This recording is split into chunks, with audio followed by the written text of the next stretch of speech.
I don't know. All I know is that I am not an accused of any crime. I am just a person detained here for 5 days until the hearing ng Monday.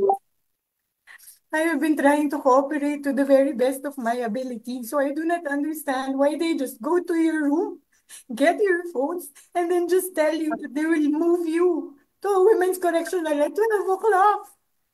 Meron pa bang batas yan? Don't people get rights anymore?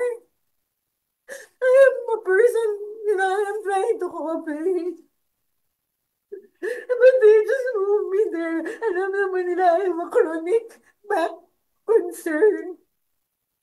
Tapos kanina pinayagan ako ni Chairman Chua dun sa mga request ko, and then suddenly they change everything, and then they come up with an order when they were not able to rule on my MR to transfer. Why? I don't understand. I did not do anything.